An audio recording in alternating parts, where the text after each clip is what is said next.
Hi, I'm Adam, and with me is Dan, and today we're going over our thoughts on the Wizards of the Coast product, Player's Handbook, and also the Wizards of the Coast product, Player's Handbook. Before we get into this product, though, let me ask a couple of questions. Let's roll initiative.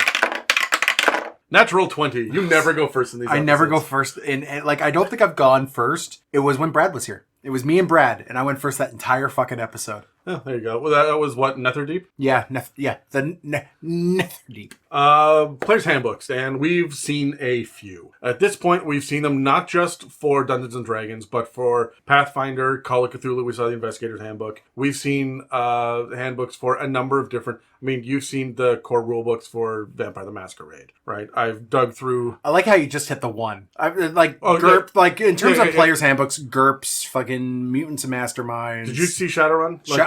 Multiple versions, multiple editions of Shadowrun. Okay, cool. Yeah, and I've seen a lot I love Shadowrun. I want to play a Shadowrun game. Seen a lot of new modern ones that are coming out.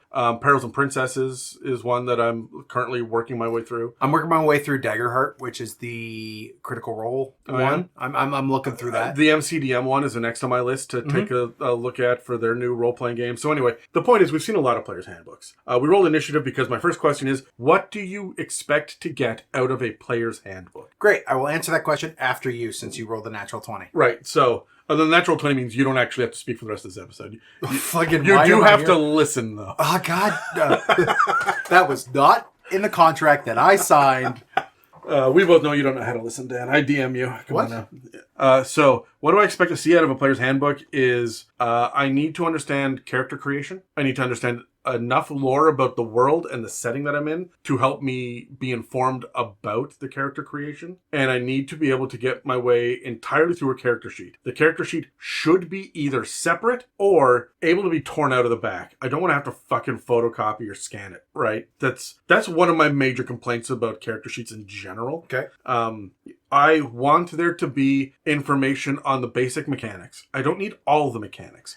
I don't need how to run a chase, but I do need to understand combat, what's expected out of me for social interactions, how to interact with the world around me, how important things like vehicles are going to be, because in some games that are very important, in other games they're not at all, right? So what are the main core mechanics that I will be engaging with? What does my user interface look like as a player? And then at the very end, there should be a number of lists for options. Everything from gear to sometimes it's sidekicks or pets or contacts or NPCs. It can be spells, or if you're playing something that's particularly techy, it would be things like the different kinds of computer upgrades that you can add to your biomechanics, like that kind of shit, right? Yeah. I need to know about the vehicles. I need to know if I'm going to be playing a creature that can summon monsters, I need those monsters in the fucking Player's Handbook. I think this might be the most I've ever heard you speak about other editions than D&D 5e. Well, that's because most of the stuff that I do for other things has been with Sean. We've covered Spire, we've covered Cthulhu Tech. Oh, fair enough, yeah. We've covered the Call of Cthulhu. We've done all three of those episodes. So he tends to be the guy that sends me all of the, hey, you should check out this nonsense. And then he and I sit down and actually tear through it. Right? Brad's that way to me, but with just video games. Yeah, right. Goes, hey, here's this $40 game. Fuck, you just got me to buy another $40 game a week ago. Shut up. Yeah, everybody has that guy that's like, hey, Brad's you should look at it. Yeah, I've got that with from Sean. Dave a little bit does that as well, but it tends to be weird out of the box shit. Like, hey, did you see this new app for whatever? Or Dave and I are like that for concerts. I was gonna say he does a lot of like events as well. Yeah. Anyways, Player's Handbook. What did I miss? What I listed a bunch of stuff. What are you looking for out of a PHB? I am looking for, as a player perspective, to be able to engage with a storyteller on the game, right? I am not so much concerned about the lore of the world I'm playing in, although that will, of course, play into effect for generating a good character. There should be enough, but it doesn't by any means have to be in depth, right? I'm looking for mechanics. I'm looking for an explanation of what the mechanics do. I'm looking for explanations to how to use the mechanics as in conjunction with other mechanics. That's the kind of stuff I'm looking for. I'm looking for use. This is going to be the book I reference the most. And in every single game I've ever played, every single style, every single edition or type or tabletop tabletop RPG I've ever played, the player's handbook is the one that you go into the most. It just simply is. So it's got to have the not only the information, but ease of access into the information. It needs to be properly organized in a logical, consistent way. We played this one game once called Alpha and Omega. I remember Alpha and Omega. Yeah. That's going to be a future Legend Lore episode. Sean actually brought it over the last Oh, time. really? Yeah, to be like, hey, what about these ones that I have? And I'm like, we'll cover these in time. Yeah, Alpha Omega's wild. Its system is... It Dense is as fuck. It is, well, no, it is an example of a system that is so lore heavy that the mechanics get lost in it. When I'm looking at a player's handbook, I want mechanics first. That is paramount. That is the most important. Lore second. I am going to... Yes.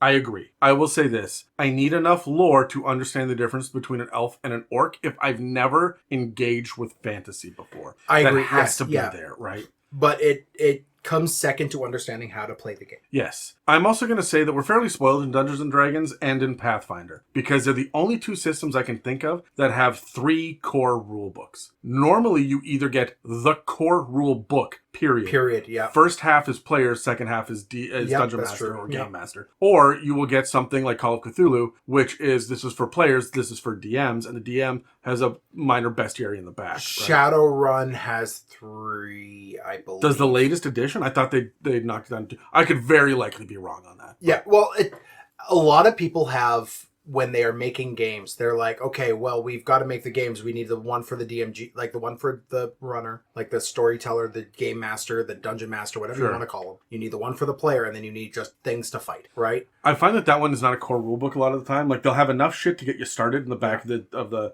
guide, the master's guide, but then you'll get a bestiary far later in the publication. You look at things like Vampire the Masquerade, and I could be horribly wrong on this, but the way I played Vampire, it was interpersonal role-playing. It was not... You didn't need a whole lot of bestiary. It's not a combat simulator, right? You're not fighting a vampire spawn. You're fighting a rogue Nosferatu, right? Yeah. Like, that's just the way that game worked. So there wasn't much in the way of a bestiary. When you have...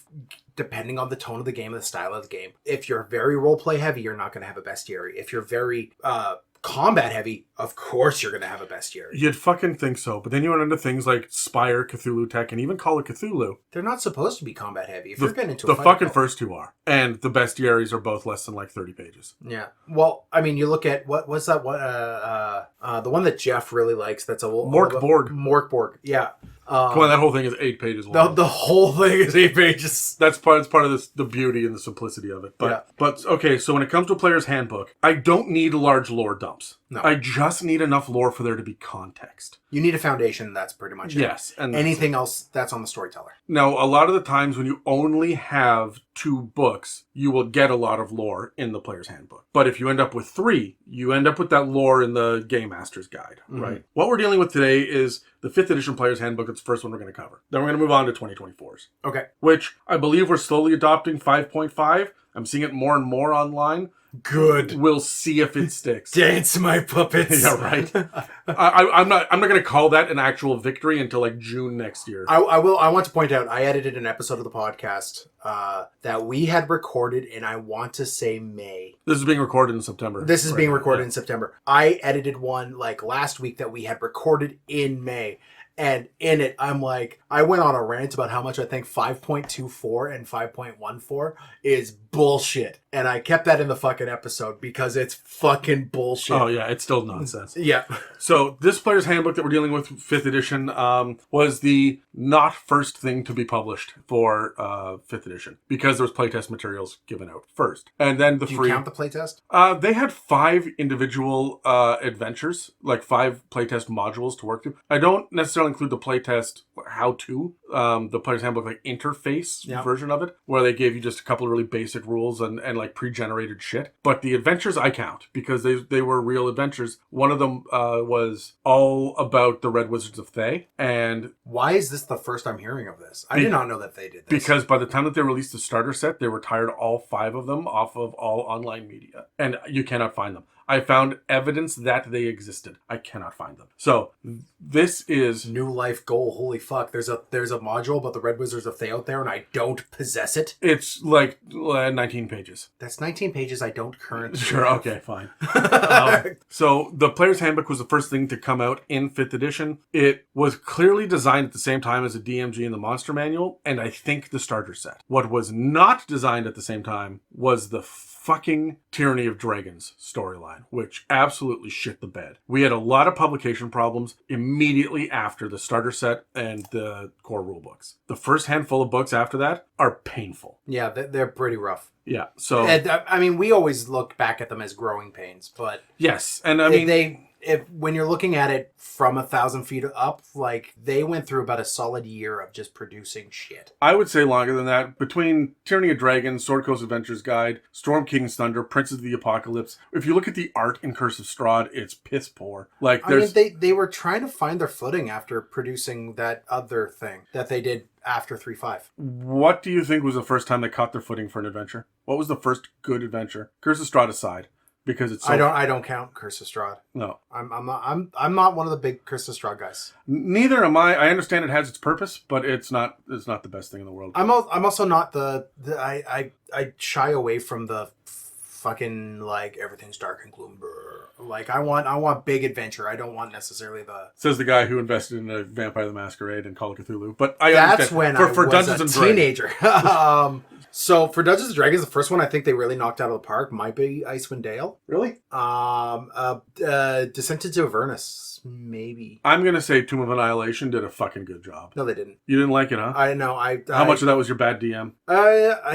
Potentially some. I wouldn't necessarily say he was bad, but that was the wrong campaign for him. Sure. But Tomb of Annihilation is all right, but I think they took what they started with Tomb of Annihilation, they hit it out of the park with Icewind Dale. Sure. Yeah, I would say the Tomb of Annihilation is the beginning of the heyday of D&D. Sure. Yeah. But I will understand an argument made for Curse of Strahd. Waterdeep? Mad Mage is such a clusterfuck. Ask Dave. Like, okay. He and Kyle got caught in it for years. Is Dragon Heist is first, isn't it? Yeah. And then Mad Mage. Okay, yeah. Okay, yeah. Mad Mage goes up to 20 and it's a fucking slog.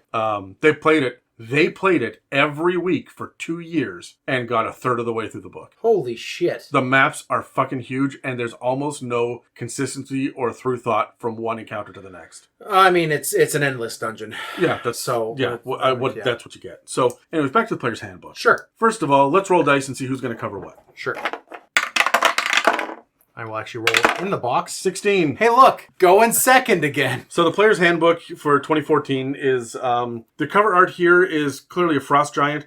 We got a lot of frost giants on covers. I'm going to fight you, because that's not a frost giant. What is it? It's a fire giant. It's a frost giant. It's a fire giant. He's white. He's a frost giant. We're going to fight. Is that what you want to do? Is you just want to fight? You want to antagonize me? That's a fire giant. But his eyes are blue, Dan. So on the cover is clearly a fire giant. I'm going to fucking punch you right in the dick. Which I thought was an interesting choice to be made on the cover of the Player's Handbook. The Player's Handbook should focus on the players. And instead... It's got a cool character, like fighting a fire giant. Every other single fucking Player's Handbook or version of it has multiple... What do you want? The player to be kicking a kobold across the room? Yeah, kind of. Okay, cool. Yeah, sure. Yeah, okay. Yeah. I'm into that. Always talk to your kobolds with the sole of your shoe. Like, hey, bitch, does this hurt? It's awfully hard to talk without any fucking teeth in your mouth. I couldn't understand you. Boot. So, fuck, what is that? Oh, it's Blues Brothers. The Player's Handbook here. Yeah, the art is good. It's actually one of my favorite covers in all of 5th edition. Okay, that's a hot take, but okay. I just really like the art in this. It's got good detail. It's evocative. It's full of action instead of just Sword Coast Adventures Guide. People posing. Yeah. Okay, comparing it against Sword Coast Adventures Guide, yes, it's a good cover. It would have to be. Sure, but let's take Icewind Dale, for example. Comparatively, the Player's Handbook is a better fucking cover. Yeah, okay. It's... Icewind Dale. So this is the thing about Icewind Dale that often gets missed because it's often played by Dritz fanboys who know the Icewind Dale. Sure. You need to play Icewind Dale like it's a fucking horror. Oh, it is. It's as if it's cosmic horror. Yeah. It needs to be played in the same emotional tone as The Thing. Yes. Right? Now, it is not The Thing by any means, but that same emotional tone. Yeah. I agree with you. But as for the Player's Handbook... The cover, yes. if we get nitty gritty about it, it will be here forever. The cover it's iconic. And like in my little friend group, we have a thing about a fire giant. So for years we loved it because it was a fire giant. When it comes to the title page of the dude with the sword fighting a couple of goblins, this is the most boring piece of art ever, and I just keep moving on. Yep. It's a dervish. Sure. I don't quote me on it. I'm on a podcast that's being produced for the internet. But this is the same art, I think, is one for one straight up the art from the 3.5 dervish subclass. Sure. Weird choice to make for your fucking title page of 5th edition. Yeah. When it comes to the disclaimer here, Wizards of the Coast is not responsible for the consequences of splitting up the party, sticking appendages in the mouth of a leering green devil face, accepting a dinner invitation from bugbears, storming the feast hall of a hill giant, steading, angering a dragon of any variety, or saying yes when the DM asks, "Are you really sure?" The only thing I have an issue with is why is going to a dinner party with bugbears bad? Because bugbears will eat you, Dan. Well, they'll eat everything, but that's not the thing I think of when I think of cannibalism in D&D. No, what I would have said with a vampire, but vampire, yeah. Anyway, when we get to the table of contents, we of course have a one-page preface. That's pretty standard at this stage and then we end up getting into an introduction. The introduction is about 3 pages long. Just the worlds of adventure. Using this book, how to play and adventures overall. It's giving you a general outline of what Dungeons & Dragons is. As it should. Yeah, I feel like it's a little light on the lore. Just a little bit. Because I don't have any idea at the end of this section about the scope of adventure or what is expected from players versus the monsters. I think it is there a little bit. It could probably be a little bit more clear. But, like, it ends with adventures. It ends with, like, hey, you're going to go fight shit. But it's not getting into the area in that you'll be adventuring in. At no point am I getting anything really about, like, castles, knights, right? We're going to get it later in the book. Yeah. But it's just weird that wasn't in the introduction of, this is a high fantasy game focusing on, you know what I mean? Like... Yes, I agree. They could have put more in there. But when you were coming into this thing, you're coming into 5th edition with a backlog of people going, we play in Eberron, we play in Greyhawk, we play in Forgotten Realms, we play in... I disagree. This is the first edition that brought in that many fucking new people. I don't think this edition brought in that many new people when it first released. Not when it first released, no. It brought in old hats. It was the popularity of Internet Dungeons & Dragons programs and the cultural acceptance of Dungeons & Dragons that brought people in, and this just happened to be the edition that was being played at the time. I disagree. There was no cultural anything when this came out in 2014. All of the pop culture shit that we got came out after that. I know, that's what I'm saying. This was the edition that was the current edition when all that stuff came out. Okay. And so that's why we got more players here. Yeah, but I think that what this did was it didn't set us up to bring in new players right off the bat. It set us up to bring back the people from Pathfinder. Yes, yeah, I think I would agree with that. So, do we need a whole bunch of lore? No, not necessarily. But at no point was I working through this book and understanding that this is set in the Forgotten Realms. Not at this point. No. So that, I think, is a glaring enough omission early on. But we then get into part 1. And it's weird, it's the only one that doesn't like parts, right? So part 1 is all about character creation. So we get the step-by-step characters. Is chapter 1, so what to do beyond the first level and how leveling works and all that shit. Chapter 2 is the playable races. Chapter 3 are the classes. Chapter 4 is backgrounds and quote-unquote personalities. This is all your ideals, bonds, flaws, all that shit they explain. Chapter 5 is equipment. Chapter 6 is customization options. Now, we're not going to flip through every page of this fucking book. So let me go through it really quickly with you, Dan. The playable races. The way this was presented in 2014, were you happy with what they presented? No. What was wrong? No Asmere. If you have Tiefling, you need Asmere. Is that's your imbalance? Well, that's one of them. Dragonborn felt like a weird addition, if I could recall back to 2014 Dan. Sure, yeah. And also weirdly underpowered. Weirdly underpowered. Yeah, there's problems with the 2014 Dragonborn. But like, it was weird that they included Dragonborn. Weird that they discluded Asimir. But other than that, everything here felt like what the base species, base races of Dungeons and Dragons should be. I agree with you 100%. I honestly think Tiefling was a weird choice. That's a holdover from the thing that happened between 3, 5, and 5. No, I know it is. And if I could be perfectly honest, that's my Tolkien nerd talking. So, but anyway. If you're going to include Tiefling, include Asmere. Why are Dragonborn here? Sure. And I think it's just purely popularity. It's probably some sort of poll online, right? Anyway, moving on. Yep. On to the classes. We got the 12 base classes everyone's familiar with these days. Anything super missing off of this list? Super missing? Yep. No. Anything that was a weird addition? Warlocks. Warlock was a weird addition for me. But again, that's 4th edition. Yeah, I feel like they just did it to, I don't know, man. I could make some arguments with the fact that there are really only 5 main races, or 5 main classes, and everything else should be a subclass. There's 3. If you go back far enough, there's 3, right? Well, there's the skills monkey, there's the marshal, and then there's the caster. Oh, no, 4. Arcane caster and divine caster should be different. No, I don't. The difference between a cleric and a wizard is they're miles apart from me. So I don't feel they're that far apart. Ultimately, I mean, they're seriously. Divine casters fight physically more than like they're almost gish. Almost, yes. Warlocks broke the mold on spellcasting, honestly. Yeah. On character design, not spellcasting, on character design. They are so weird. It feels like they put short rests into the game to make warlocks a thing. Yeah. The other thing that I would say, if I was building this from the ground up and I was looking at the shit that's clearly missing from this list, I'm gonna make an argument for Artificer, but that's just my Eberron talking. Yeah. And the fact that it's not included does not break my heart. The other thing that I thought we might see was Ninja, because the Ninja class is its own separate thing. They cover it between Monk and Rogue, but Ninja could be its very own separate thing. Well, they have the Kenshin Monk. That's what I say. Yeah. And eventually they did it, right? But like Kenshin's the wrong word. That's an anime. Yeah, Kensai. Yeah. So when it comes to the personality and backgrounds, did you like this section, this edition? You didn't like it?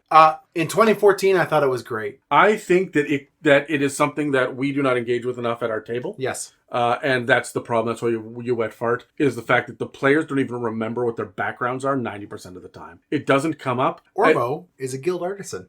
Had no fucking idea. Had no Not idea. an entertainer. No, had no fucking idea. Anyway, I thought it was really cool, the addition of the ideals, personality traits, bonds, and flaws. I really like that as well. Yeah. I wish there was a mechanical boon or whatnot to those outside of role-playing. Yes. I also feel like there should have been... Yes, the way that L5R had the ads and disads, right? And there's mechanical... Vampire did that as well. A lot of systems do that, right? So a lot of the D10 systems really lean on that. Yeah. But like the other thing about those that I disliked is how often are you, say you're a folk hero, how often are you using the rustic hospitality? Right? Because the DM also has to sign up on the fact that, the common people know you and love you. I want to remind you that is going to be... this is a criticism that we have 10 years in. Yeah. Right. At the time, I don't see a problem with it, especially for Tier 1. My big complaint is that I believe that every 5 levels, you should have the opportunity for the Dungeon Master to say, your background now fits this better. You can choose your original or this. I wish that the backgrounds scaled. That'd be even better. Yeah, I like that. Or you could get multiple ones. Like, you could scale up, or you can also get this. If you start off as a guild artisan, at this point, you're more folk hero than anything else. Yep. So, anyways, from a design perspective, really cool, interesting addition at this point. Yep. It needed to be expanded on and worked through better. But, for 2014, no problem. I think they included that as a way to also reinforce the advantage system, which is new to 5e. Yeah. Because all of the boons and stuff you get for your backgrounds really were like, this is a path for you to get advantage on things. This is also where they included a little bit more customizability when it came to what skills you're proficient in. Yep. Because they changed that from previous editions. And they minimized... Based off your int modifier in 3.5. Yeah, and it was also... And you could put ranks into things when you leveled, which you can't do anymore, right? It just auto-scales with you when you change your other numbers. So the other thing that it gave us was this is where your starting package is. Yep. Right? And so it was very cool that they kind of mixed all that together. I thought that was inspired design at the time. Yep. I would say it still is to some extent, except we now know how to use it better. Right? Yeah. For equipment, this gives us everything from starting equipment, wealth, armor and shields, weapons, adventuring gear, tools, mounts and vehicles, trade goods, expenses, and trinkets. How do you feel about this section? It's the most referenced in past editions. It is the most referenced section outside of maybe feats and spells. And in this edition, very rarely looked at. You get your main weapon and you go. My big complaint about 5th edition is that we don't spend enough time in the exploration pillar, which is where gear comes into play. Yep. So yeah, you get your weapon and go. My other complaint is that the weapons and armor felt like flat tables. They weren't nearly dynamic enough. There wasn't enough shit going on. Having having a handful of two-handed, versatile, like none of this stuff really impacted me at the end of the fucking day. It just meant shield or no, strength or dex. Right? And that was it.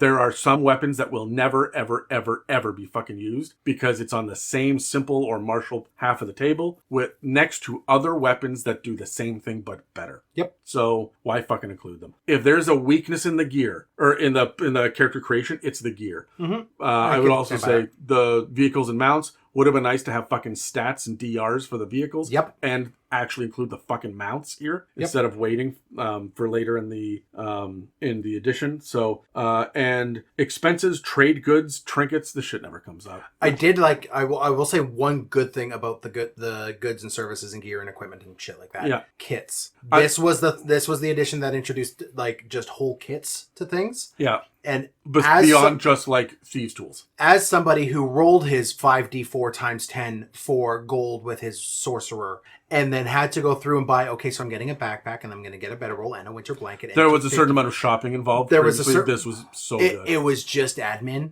Yeah. Right? Whereas now I could just be like, I'm going to get a Dungeoneer's kit. Yeah.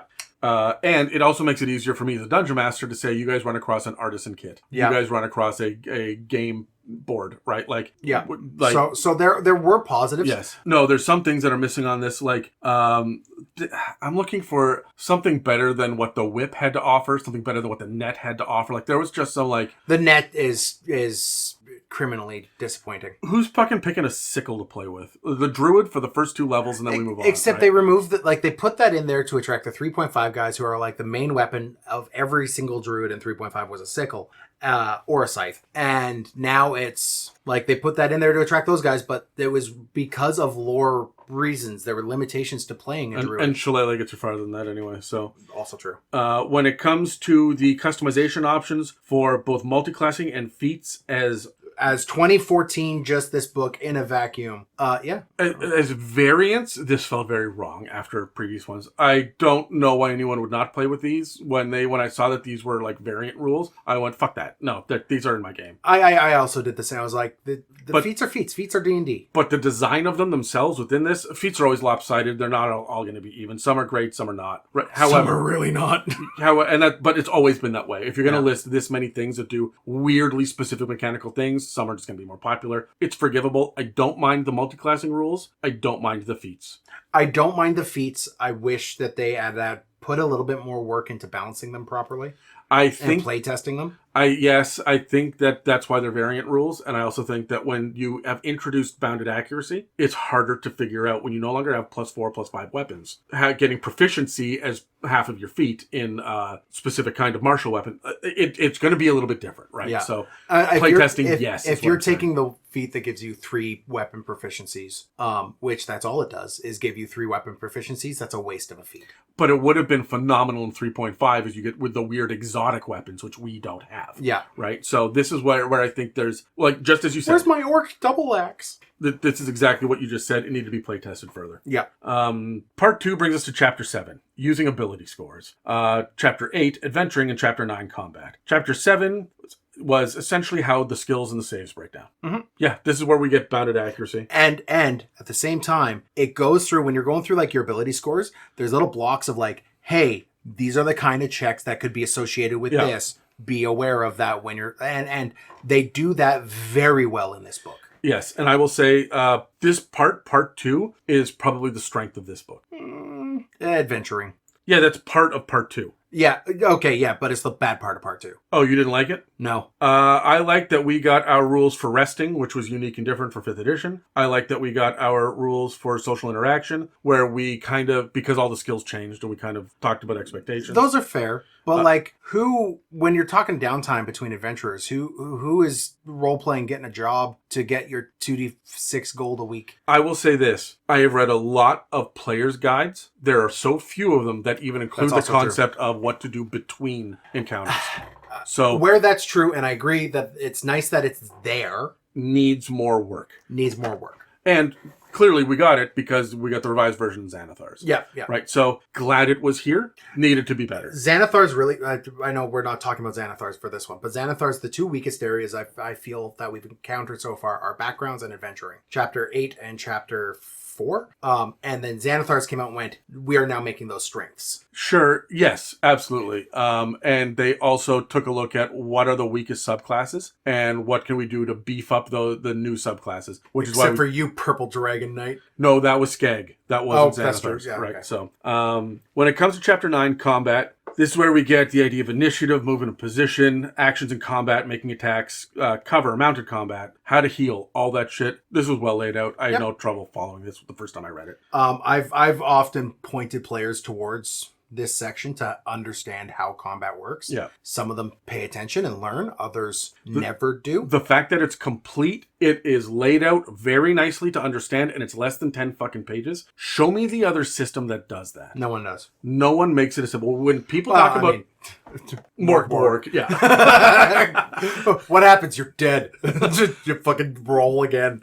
But when people talk about the simplicity of 5th edition and the ease, the lack of a learning curve, so it's very easy to get into compared to other systems, this is the section they're talking about when it comes to combat. This is what makes it easy for new players to engage. Yeah. This is also, is this where it also talks about, where do they talk about? No, they talk about the advantage and disadvantage in the ability score section. Yes. Which is, in my opinion, the single most brilliant, inspired change that they have made to Dungeons and Dragons in recent memory. I love the advantage and disadvantage system. Do I think it could use a little bit more work? Yes. But I love that system. As a DM, it's fan-fucking-tastic. To instead of try to count up arbitrary bonuses up to like a potential plus 16 on a swing like you could get in 3.5 and just saying you get advantage. When you couple it, particularly with the bounded accuracy, the other thing that I say is very inspired in this, and while it is a variant rule, most people don't play with it, we lean on inspiration instead of hero points. Yes. That is a huge fucking win for 5th edition. Mm-hmm.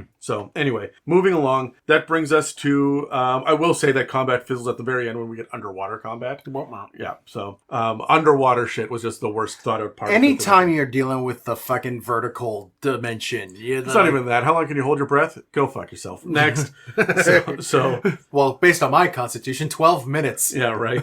Part 3 brings us to spellcasting and spells. How do you feel about how they handled spellcasting in 5th edition? I like how you just breezed over the fact that I just assumed that I have like a plus 40 or a 40 in my con with 12 minutes of breathing underwater. It depends if you're in combat or not for me, because I separate the difference, right? I am. Anyways, next. That's all we're talking about. Next. Yeah, anyways. Spellcasting. How do you feel about it in 5th ed?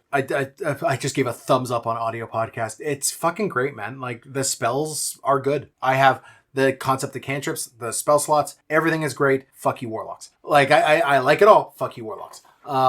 I am going to say that there are some spells, when I came fresh off of 4th edition and 3.5, I did not spend a whole lot of time in 4th. So when I came fresh off of those and Pathfinder, the spell lists seemed light. Where's all my crazy, weird, damn tornado of blades and shit? That being said, what they gave us will cover everything that I need to do in a 5th edition campaign. Almost. I do have Rack? one. Well, no, not Rack. Rack's a great spell. Inflict wounds is kind of that. There's other versions. No, it's the concentration mechanic is beautiful. I love it. And it really keeps the power of spellcasters in line with where you're going with martial characters. Where I have issues are every single spell almost is a action to cast. I want to see more reaction spells. I want to see more bonus action spells, right? Like, if you're going to introduce the idea of a reaction action and a bonus action, more spells should have been targeted towards that. And this was not a complaint I had in 2014. This is a complaint I have now, where I think of things like I've seen in games like Baldur's Gate and various other things. I'll just go out there and say it. A bonus action or a reaction guidance cast is great. Having not played Baldur's Gate, but hearing everyone talk about it, leads me to believe that people do not understand the difference between video games and tabletop role-playing games. No, I get you. And why the design choices are different. I weirdly spent a serious amount of time between like 2011 and 2016 wanting to be a video game designer and just learning everything I could about video game design. Just on my phone, at my computer, figuring it out. Yeah. No formal training. This was just me quote unquote doing research as people do for politics now. So that was buried in the player's handbook episode. Yeah, right. So, but I learned a thing or two. I'm not an expert, but I learned a thing or two about game design, just from listening to experts. And there are just, the medium we use is very different. Yes. I understand that there should be, I agree, more things to do with reactions and bonus actions. However, if you're going to do that, then we had other versions of this in previous editions where it was like your main action and your secondary action and shit like that, right? Yep. And that's what you're talking about. The fact that they made the action so important actually, in the defense of this, makes some characters more unique and more important. For example, the Quicken spell is a reason people dip into Sorcerer now. Period. Yeah. And subtle. Having an automatic reaction once a short rest is why you be a tiefling. Fuck you, Hellish Rebuke, right? I just agree with you. I agree with you, but I also think that it provided opportunities, and I don't hate those opportunities. And so when it comes to spellcasting, I was very happy with it. I thought it felt a little light, but the more I played, the more I realized that there's just a lot of options there. The only thing that comes up with the concentration is people often forget to track when they are concentrating on a spell and then take damage. That is my complaint with the character sheet, not the player's handbook. I agree. Yeah. And that's what my point was going to be. Yeah. That's a problem with the layout of the character sheet, which when we had talked earlier about you wanting the character sheet to be removable and printable, I hate the base character sheet for 5th edition. Really? Cannot fucking stand that character sheet. Wow, maybe I'm just used to it at this point. We do get into Appendix A, which is fucking actions are like this little box in the very bottom. Anyways. There's not enough room on it. But then again, if you're writing all of your actions in your character sheet, you're doing it wrong. Get a notebook. The character sheet is a quick reference guide. That shit is not a quick reference. I disagree. Oh, I 100% stand by that, because by the time you're level 12, how many pages of character sheet do you need? By the time you're level 12, 4? No, you need at least 7, because your gear list is insane by that point. It shouldn't be, because you're bound by attunement. Not your magic items. Your gear list is insane. You, Charlie, and Casey, and Mieka all have multiple pages of gear. That is because I'm bad at note-taking. The actual amount of gear my character has fits nicely on a page. I've put it together. All right. So, like, it's just how many fucking Dungeoneers kits do you need, right? I just think that having it broken down to explain what the action is, that's not the purpose of that part of the character sheet. The part of the character, the purpose of that is just writing in the fact that you have second wind, not how second wind works. No, that's not the section I was talking about. It's like where your weapon attacks are. Oh, that's a bit light. I'll agree with that. It's light. I'll agree with that. I play mainly martial characters. Like that shit. Well, we could get rid of the fucking character portrait on page 2. Yes. Sure. Like, I'm with you. Fine. That's nitpicky character sheet issues. It's not a problem with my player's handbook. Yeah. Appendix A is conditions. Great. I'm glad they laid it all out in a very simple place. Some of the conditions I like better than others, but I'm glad it's laid out like this. Yep. So the layout is good. Appendix B, Gods of the Multiverse, is 7 pages of nonsense. We didn't need it. That should have just been in the Dungeon Master's Guide. Well, when you're a cleric, you need to know who the potential gods are, right? I guess that's true, yeah. However, they gave you such little fucking information on them, and there's no flavor. And if it's going to be a Forgotten Realms book anyway, you're just refusing to say it, just spend 7 pages on the Forgotten Realms gods. The fuck are you doing? Yep. Anyway, Plane C is the Planes of Existence. It's too light for me, but it's all we need for a player's handbook. Yep. That shit should be in the DMG and in a planar book of some sort. Appendix D is the creature stats. This is where your mounts and your pets and shit are. I find that annoying. Put it with the fucking druid. Put the horse with the paladin, right? Like, there are going to be some places where you could do that. No, I like the fact that it's an appendix in the back. Agree to disagree. Inspirational reading is weird. I didn't think it's necessary, but a lot of players' handbooks do that. Mm-hmm. And then we get an index and the character sheet at the very end. Character sheet should be at the very end. It should be. It should not be in the middle of the book. I don't mind the placement of it, but the fact that you can't tear it out annoys the shit out of me. You've got to cut it out of your book. And I don't believe in destroying fucking books. I think they intend to have it scanned. That's the intention. Okay, don't. Not everyone has a scanner. Also, this came out in 2014 when the internet was a thing. Right. And they're just like, here's what the sheet looks like. Who's going to actually print this fucking off from this? So, ultimately, at the end of the day, You want to know the letter grade? I want a letter grade. A. A. Yeah, absolutely. This is one of the best things they did. Yeah, but very much so. This was I'm going to say, like, my four questions are: how do you feel about the content? Great for what it did. The fact that they play tested it first, they earned a lot of trust back from gamers, and they brought in a lot of new people easily with the player's handbook. Content is fucking great. It's an A. When it comes to the artwork, their artwork is meh. Their artwork, I like that they changed. There was a notable change in style from 3.5 to 4th, and then from 4th to this. There was a notable change of style. Yes. This feels more grounded and realistic, whereas 4th felt very cartoony, and it was 3.5 was going in that direction. There's that. 3.5 was comic book to me. It was comic book art. Yeah, so. That's fair enough. But like this feels more grounded in realism, which for a fantasy game is kind of funny to say, but it made it feel more fun to play in this world. Yeah. I will say the art for all the character options were great. The art for the how does this work was informative. Yes and no. There are several pieces of art in here that are pieces of shit. But there are also some that are really, really good. Are you flipping to the one that you hate? I'm flipping to the one I hate, and it's not the human. It's a racial one. There it is. It's the halfling. Oh, the halfling art. Fucking halfling drives me insane. I will say this: the knee pads are what drive me crazy. I don't know why, but the knee pads just piss me off. Well, it's a bard. Like, you're already down there anyway. What are you kneeling for? But I will. Hey, look! There's your Dritz de Worden reference on elves. Right. Okay. And yet, that is the most explicit reference in all of 5e about Dritz de Worden. Yeah, and then we got to flip for multiple pages to get to the one other elf. There are no sun elves or high elves in this. We got the moon/wood in the elf section. Isn't the base elf a high elf?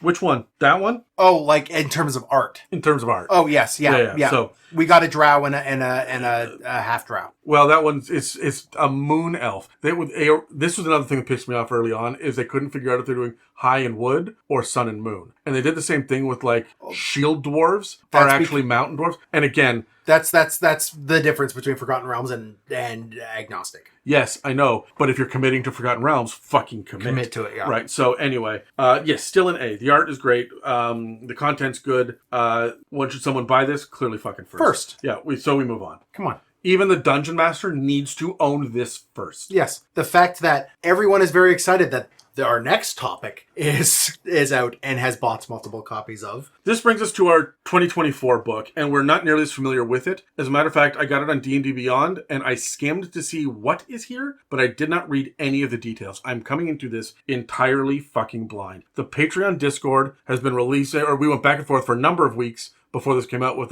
here's what this is going to be. The barbarian will be this. The cleric will be that. All the D&D Beyond masturbatory nonsense that Jeremy Crawford was just pimping out to the point where my fucking YouTube ads are nothing but Jeremy Crawford's voice. So, no, I have stopped opening YouTube because it is annoying how much it's pushed at me right now. Yeah. But, I mean, you run a D&D podcast. That's one of the things you got to deal with. Yeah. So, I just think that coming in blind to this is going to be incredibly interesting.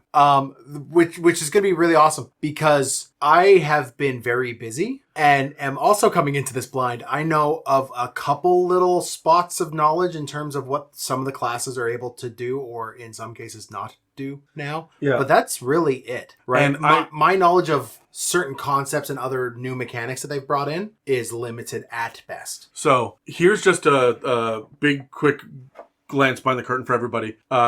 Moving forward, we are not going to be talking about the content, like the details of this book. There will be future episodes that handle that. Yeah, we've got a podcast around here, folks. Yeah. What we're doing now is going to take a look at the information that is offered here, not the quality of the information, but what they tried to include here. Mm-hmm. And does this meet the requirements that we laid out at the very beginning? Yeah. And like, is this player's handbook a worthy successor to the one that we got in 2014? Yes. So let's grab dice and roll.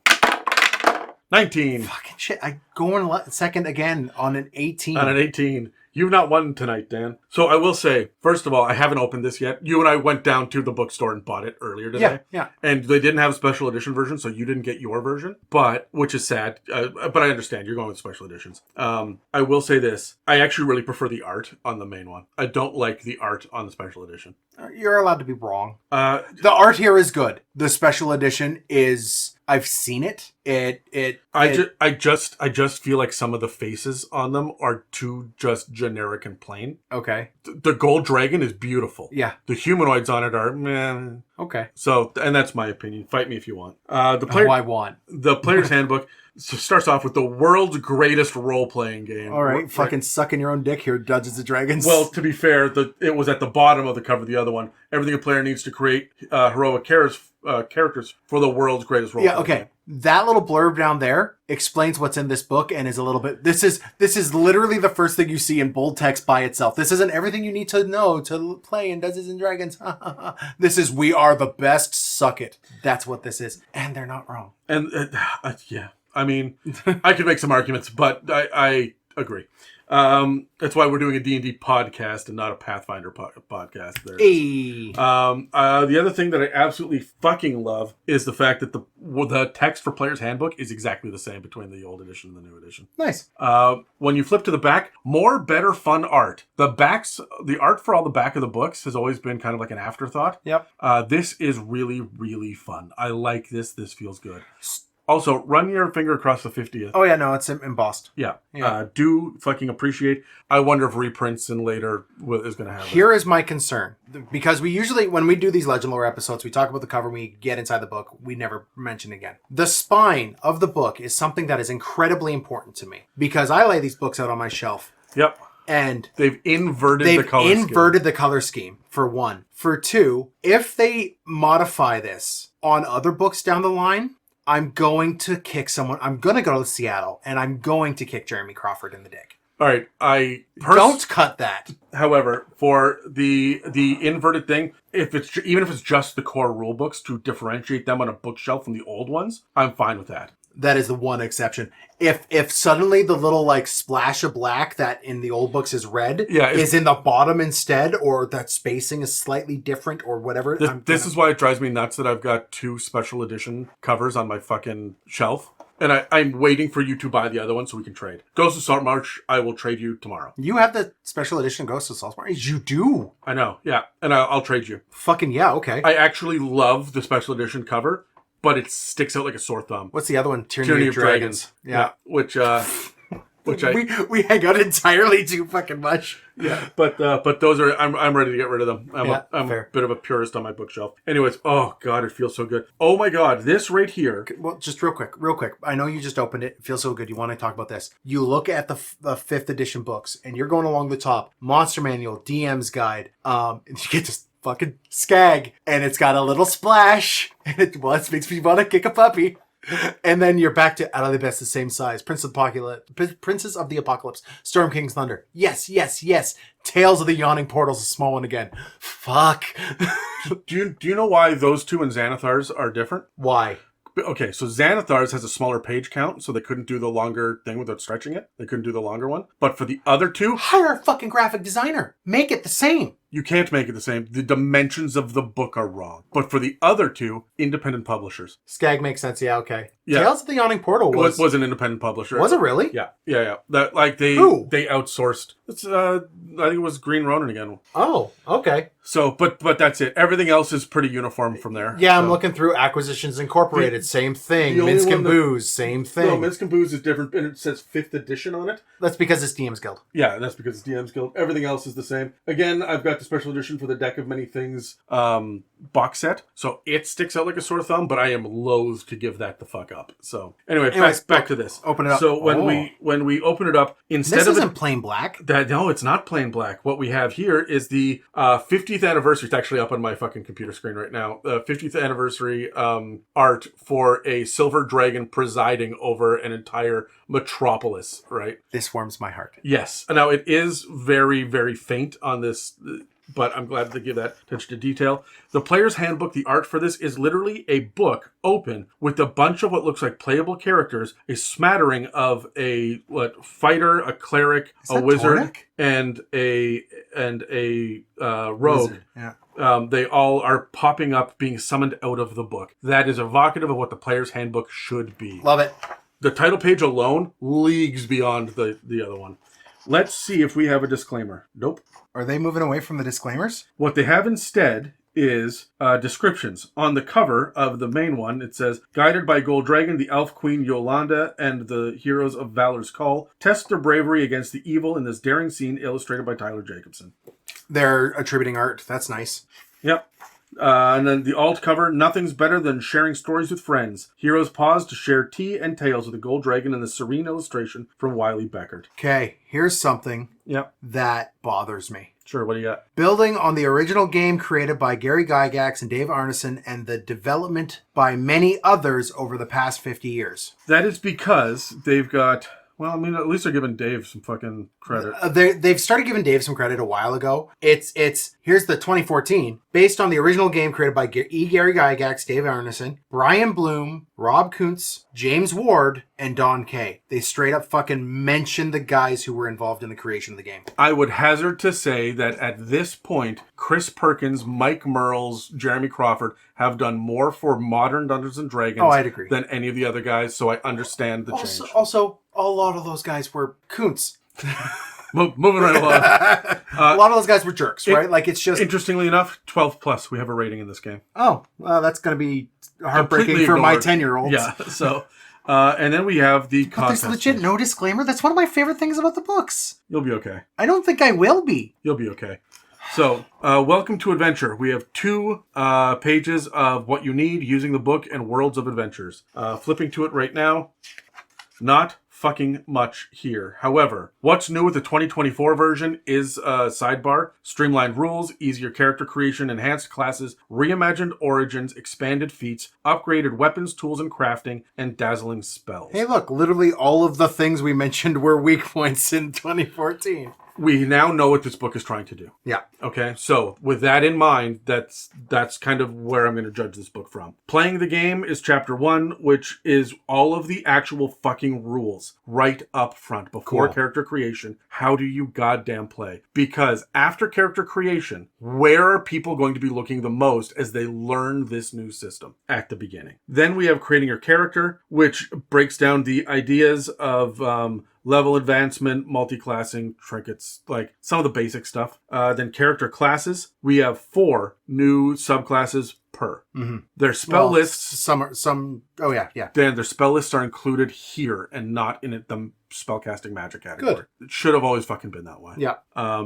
Makes a lot of sense. When it comes to... I wonder if like Arcane Trickster is C Wizard spell list, which would be fine. I don't need the beginning of the Rogue section. I don't think it is. I think they have their own unique spell lists. Do they? Yeah. All right, well, we'll look at it. Character origins are background descriptions first, and then species descriptions. How do you feel about the upgrade, or the change, rather, from I would have races preferred to species? lineages. That's just a word choice. I like species. I think species gets them out of the concept of eugenics, Okay. whereas lineage still leaves them squarely in that conversation.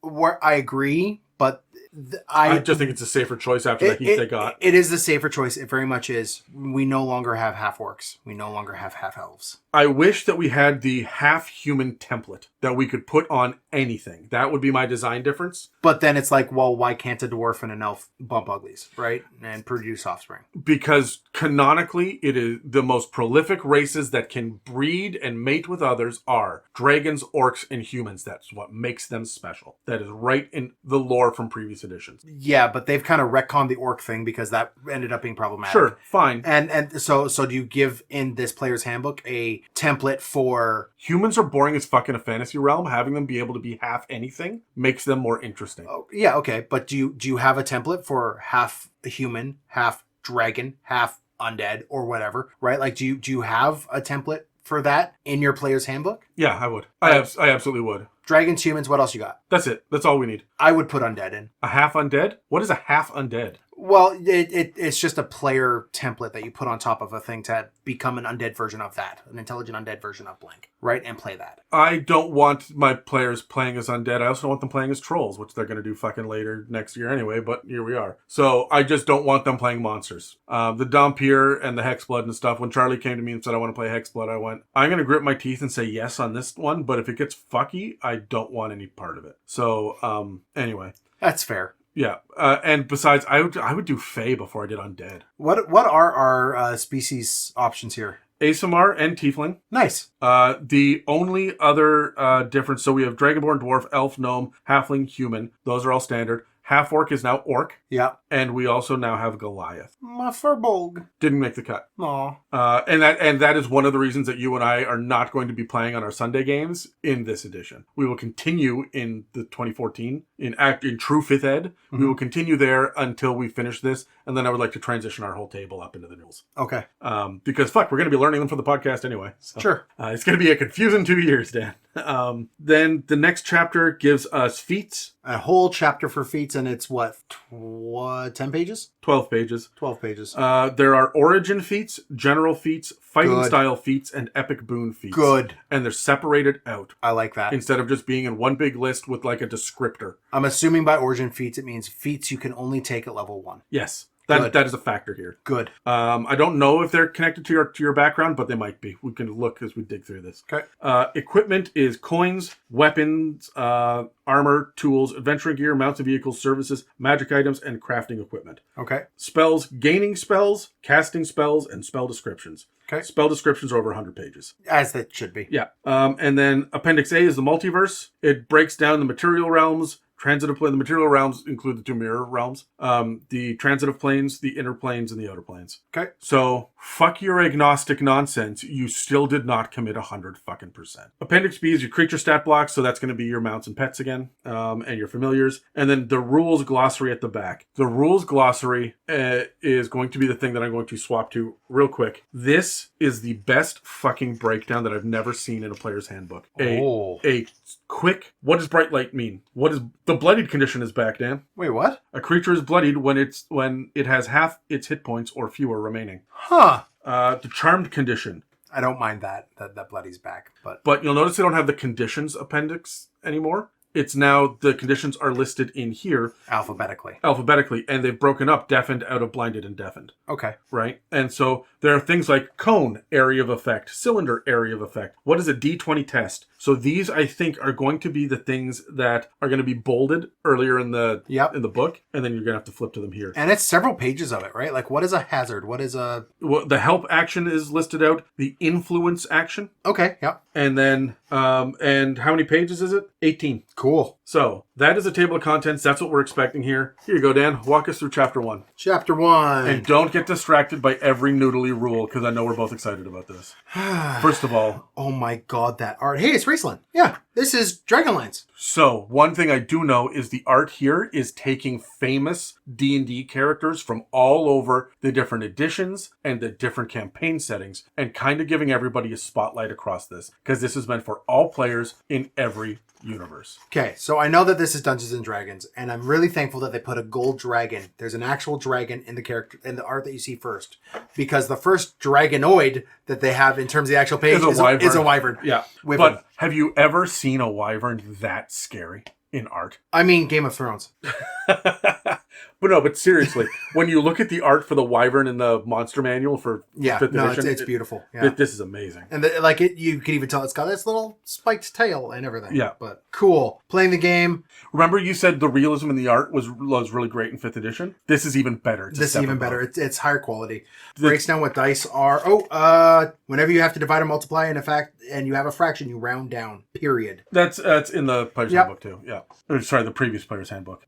So this piece of art here, I absolutely love. It's a different style for sure, but it's more cartoony. It's more comic booky. But you'll notice it is combat, social, and exploration. Yeah, it's the 3 peers. Well, this is what explaining a D20 test is. Yeah, which is basically what we've called checks up until this point. Yeah.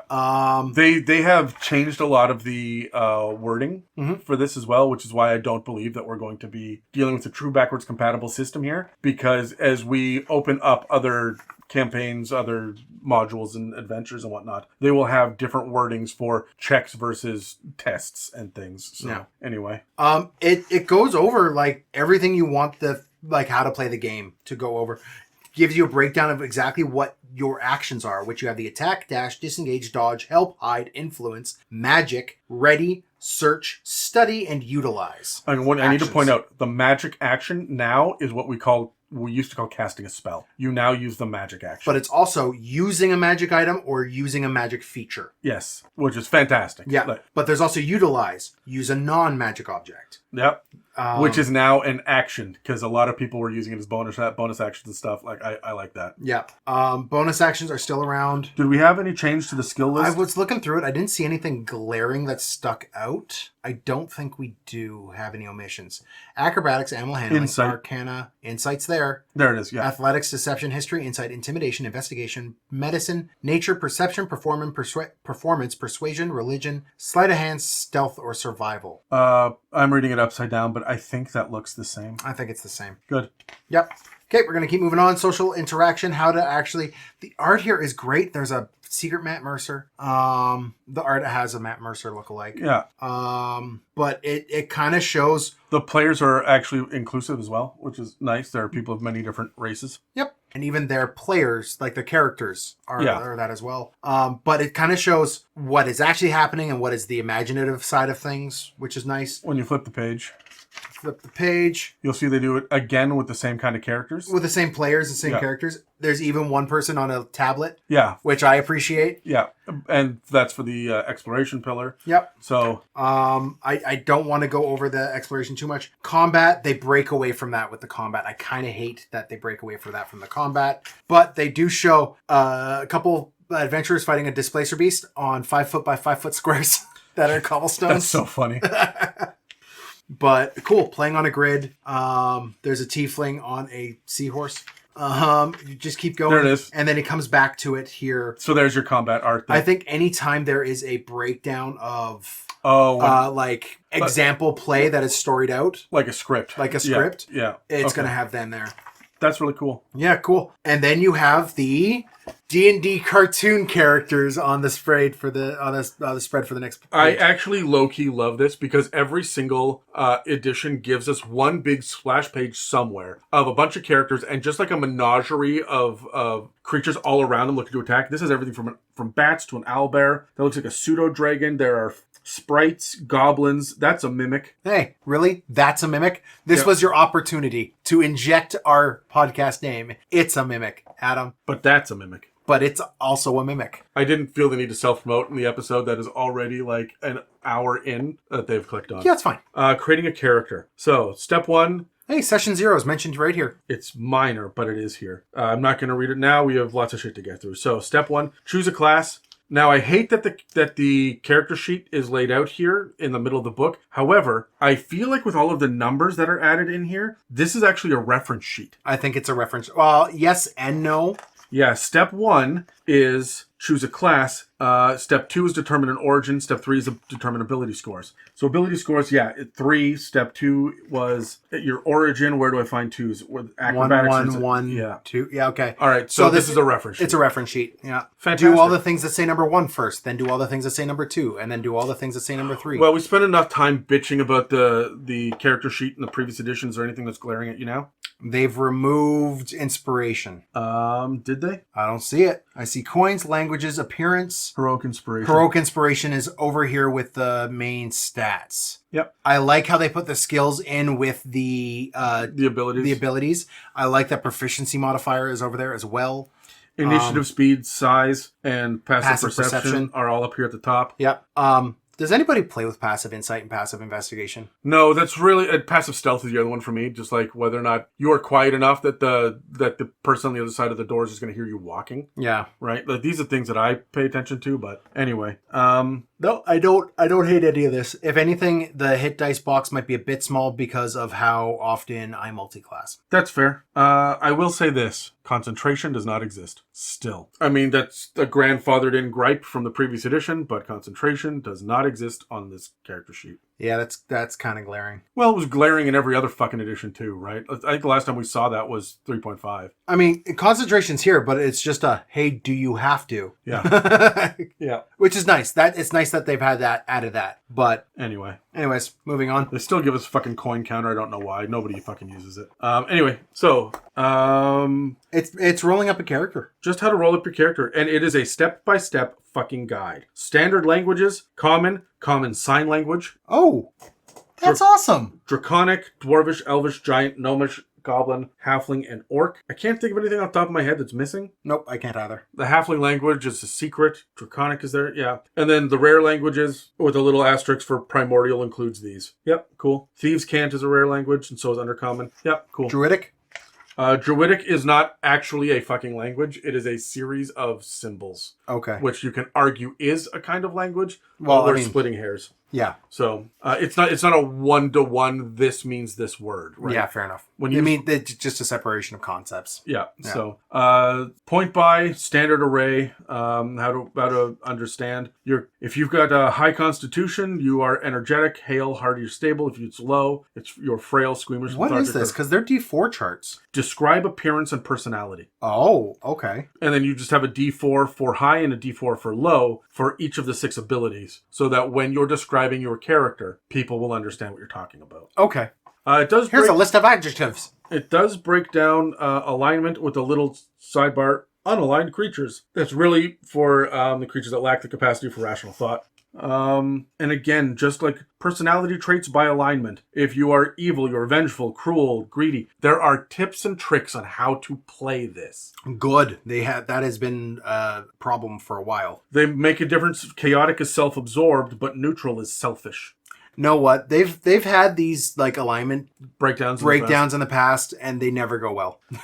But it's a good place for new players to start. Yeah. Oh, look at them trying to make experience points a thing again. Right? That's cute. No one's going to do that. Gaining a level, starting at higher levels. Multi-classing is no longer a optional variant. It's just part of the rules. Yep. Trinkets, I wonder how this differs from the other one. I would like to compare and contrast later. And then that brings us to the classes themselves.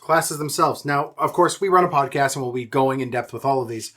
So I won't go too far into it. However, it does give you a little like explanation about what each of the subclasses for each of them do right on the front page. There's also a great splash here of a property I don't know. Mercion, Molliver, Strongheart, and Ringle Run protect a portal to another plane from diabolical invaders. Molliver sounds familiar. Is this Dark Sun? I fucking doubt it. I doubt it. There's too much metal. They're not going to do Dark Sun. It's too controversial. These are NPCs from The Wild Beyond the Witchlight. Oh, that would be where I know Molliver from. Yep. Okay. So it breaks down kind of the basic theme, it looks like. So you're a barbarian. Storm with rage and wade into hand-to-hand combat, and then follow the path of and then it gives you what each of them are. Example, Wild Heart, to manifest kinship with animals. So, what's the next page when you flip it? It just gets us right into Barbarian. Every one of them has a nice big splash page like this. Yep. For the art. I love that Barbarian art. And that then is beautiful. Core Barbarian traits. This is interesting. I'm upside down, but what's this? So core barbarian. So in previous ones, when you're rolling up, these are the things you get. That's what a core barbarian traits are. When you multi-class, you now get these core barbarian traits. Cool. Okay. Okay. I think they modify proficiency slightly. Probably starting equipment too, but yeah. Sure. Yeah. But yeah, see, there level lore? 1 as a multi-class barbarian, gain the following traits from the core barbarian traits table. It tells you right here. So and there's 3 paragraphs of lore to get you in the feel. Sure. Okay. And then we get into the stats of it, which level progression, we've seen this before. Level progression, we've seen it before. Every single subclass gets a half page of description that is all clear and concise with a beautiful high-res image to go with it. Beautiful. I really want... Of course, Barbarian. So Barbarian is first, which is a problem for particularly Dan. So with the Barbarian, you get the Path of the Berserker, which we've hit. Yep, that's standard. That's good. Path of the Wild Heart, which is the Totem Warrior. Yeah. Path of the World Tree, which is a new thing. Yep. To tap into Cosmic Vitality. Well, we're getting multiversal, right? Yep. That's sure. I'm okay and Path of the Zealot, which we had before. Yes. Hold on. Anything glaringly missing? Ancestral Guardian. That's an expansion. Storm Herald. Yeah. That's an expansion. Some of them feel like expansions. I'm comfortable with this. I'm comfortable with it. I have no problem with the 4 options there. Yeah. Bard gets the College of Dance. Good. Yep. Okay. I agree. Glamour, Lore, and Valor. Nothing missing. No, I'm fine. If you're gonna do 4 main ones, I'm very comfortable with that. Cleric gets its 4: Life, Light, Trickery, and War. Trickery is an interesting inclusion there. I don't... It's the sneaky one. So you have the healer, the damage dealer, the sneaker, and the tank. You know, in the United States, they actually call it a tennis shoe, not a sneaker. Next, we have Druids, which are the typical thing, where you have Circle of the Land. which we've had before, Yeah. and you do get to choose different land types. Good. Okay. Circle of the Moon, Yep. Circle of the Sea, Good. and Circle of the Stars. Good. Yeah. No shepherd anymore. That's interesting. But I think that has to do with maybe stars, or might be. I think they've integrated a lot of the like animal companion stuff into base druid. Yeah, and I'm comfortable with that. Yeah. Fighter. We got the Battlemaster, the Champion, the Eldritch Knight, and the Psi Warrior. Psionics right off the bat, Adam. Look, if you're going to start right off the bat with it, and it is a feature of the game, I'm fine with it. Okay. I do feel like we're missing shit. This is the first one where I'm going, I could make an argument for a couple of other of the subclasses. Which one? Pick one. Samurai. Yeah, okay. Yeah. I mean, I could just make that argument. Champion. No, Samurai specifically. The honor-bound fighter feels good, and Okay. that's not there. Next is Monk, where we have the Warrior of Mercy. So we're no longer Path of. No, Way of. It was Way of. Yeah. Now it's Warrior. Yeah. Warrior. I think I prefer Way. I prefer the Way wordage. Yeah, But- I do as well. But what they're doing here is they're taking monk out of the Eastern stereotype of the Eastern culture. Sure. Yeah, okay. But yeah, the Warrior of Mercy, Sure, Way of Mercy. Okay, yeah. Shadow, Yes. Elements, and the Open Hand. I wonder if they've done a good job of the 4 elements. We shall see at another day. Sure. Paladin's got Devotion, Glory, Ancients, and Vengeance. Nothing missing there. Oh, Conquest. I would have done Conquest before Vengeance. You think? I would even put Conquest before the Ancients. Even though I like the Ancients, personally, myself, the idea of Devotion, Glory, Conquest, Vengeance feels more uniform. Yeah, okay. I could see what you're doing there. I think the reason why they did this is most people go Path of Ancients. I know, it's super powerful. Like, I fucking get it. But, like, yeah. Ranger has a Beastmaster, a Fey Wanderer, a Gloomstalker, and a Hunter. None of those feel glaring. I know some stuff that's going on with Ranger that makes me sad. It's definitely the... It's still the bitch. It's still the bitch. It's unfortunate. Rogues are Arcane Tricksters, Assassins, Soul Knives, and Thieves. There's another Psionic. Sure. Hold on. Arcane Trickster, Assassin. Soul Knife, Thief. Well, okay, so you got your 3 basic that you desperately need to have if you're doing a rogue. You know what's missing here? And I probably would have put it in Ranger instead of... Scout? Yeah, instead of Fey Wanderer would have been a Scout. So, anyway. Yeah, well, I mean, Hunter and Scout might, because it's the martial focus. But Hunter's more animal, and Scout... We're going off the single word of it, Sure, though, right? Sure, Like, all right. yeah. Sorcerer, Aberrant Sorcery, Clockwork Sorcery, Draconic Sorcery, and Wild Magic. That is the one that I'm missing from Barbarian. I miss my Wild Magic Barbarian. Meh. It was such a late edition It was, in but- 5th edition, but it is super flavorful and neat. For Sorcerer, Wild Magic and Draconic, of course, would be there. Aberrant and Clockwork are fucking choices, though. I'm not sure. Shadow? Where's my Shadow? Where's my Storm Sorcerer? These are fucking missing. This is odd. I'm not sure I'm wild about Sorcerer. I think I would have preferred to have like a Primordial Sorcerer that is an elemental focus. Yeah, right? Like, there's And- other things to do. And then like... Shadow. Shadow, yeah. Well, Shadow. Warlocks, you got Archfey Patron, Celestial Patron, Fiend Patrons, and Great Old Ones. Yeah, I mean, Celestial's the one that people pick off that's, different. You're not getting a whole lot of, like, Fathomless and Undead and shit, right? Wizards, you get Abjurers, Diviners, Evokers, and Illusionists. Well, there you go. Well, we know what the next 4 expansions are going to be. Yep. So you can't be a Conjurer, right? You can't be a Enchanter. Yeah. So I'm just going to flip through now. I don't want to go page by page. Did you see the glamour part? But I just want to point out, the character art inside of this. So fucking strong. Oh. So for those in the podcast who are listening and are not in the room with us, I just opened up the Bard spell list, and it is 2 full pages, 1 by 1. I would have liked to see a page number to reference the spell in the back of the book, because it is just a it's just a, like, the spell name, the school it's part of, and the special rule that is associated to it. So there are 3, there are 4. There's one that's nothing. I just read it. Then the C means concentration, the M means you must have this material component, and the R means it's a ritual. Yeah. But I would have liked to see a page number to reference the full detail of the spell in this chart. Sure, but you're gonna have the spells bookmarked. You know that it's the last third of this book and it's in alphabetical order. Okay. I'm with you. I agree. I would have liked that. It's forgivable. Okay, so with Barbarian, your subclasses were a half-page splash of art and then a half-page of rules. It is immediately broken with Bard, which bleeds into the next page, which causes College of Glamour to start a paragraph down, which then causes College of Lore to start 2 paragraphs down, which causes College of Valor to start 2 paragraphs down. The art is beautiful. Absolutely stunning. But it doesn't break the page count. It doesn't break the page count. It's still frustrating. Are you watching the fact that we're getting different body types, different skin colors, and different species here as well, which is phenomenal. Yeah. We got a cleric doing what it does against a bunch of undead. Let's just move on forward. It's beautiful. All of this art is just... It's the same layout, the same kind of details. It's going to be... Everything that we need to look at now is going to be in the wording of, and that's going to have to be a future episodes. Yeah. Multiple future episodes. But I want to look at the fighter art. No. The Black Dragon. Oh, I love the redesign. We were saying this on the Discord. I absolutely adore the Black Dragon redesign. It's so good. Okay, I got to move on. All of the character art is so good. Ranger, they did you dirty, buddy. Rogues.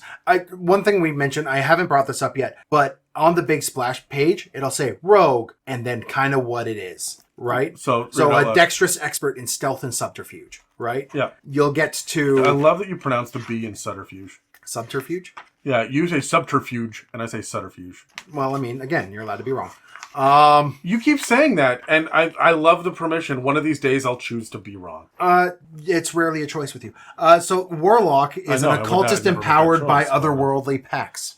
I don't know what your fucking problem is, but I mean, you. If I was your problem, then would you have just gotten smacked? Oh, you fucking flinched so hard. You so good. So hard. Oh, no. I want to point out it is 11:30 on a Friday after I just worked a week of 16s. So. Oh, fuck. It's okay. I haven't slept more than 4 hours a night in 2 weeks. I'm with you, buddy. Yeah. Anyways, wizard, a scholarly magic user of arcane power. Sure. I don't know why I didn't just say a gigantic nerd. Nerd. And then we get to your favorite character origins, which has Dritz on it. There he is. Yep, with his buddies. Who are his buddies in that one? Caddybree and... Nope. No? Who's there? Laryl Silverhand. Oh, okay. And Vajra Sapphire. Okay, cool. Yeah. Means nothing to me. These are nonsense fantasy words. So, 16 backgrounds are presented in this section in alphabetical order. We got 12 in the 5th edition one. Acolyte, Artisan, Charlatan, Criminal, Entertainment, Farmer is new. Farmer's new. Guard, Guide is new. Hermit, Merchant, Noble, Sage, Sailor, Scribe is new. Scribe is not new. It's not in the player's handbook. It's an expansion. Okay. Wayfarer is Soldier new. And Wayfarer is... But we don't have Outlander. No, I think that's what Wayfarer is. I think your count from that might be wrong. But I'm telling you it's right. It's 12? Yeah. Wow, what a break in the layout. So every one of these is a half page, but like the top quarter is a massive splash piece, like set piece of artwork. And then it gives you just like a quarter page worth of information. Ability scores, and they're just listed here. What happens with ability scores? A background lists 3 of your character's ability scores. Increase 1 by 2 and another one by 1, or increase all 3 by 1. Your stats are based off your background now? Yes, instead of it being off of your species. You are the last person in D&D to figure this out.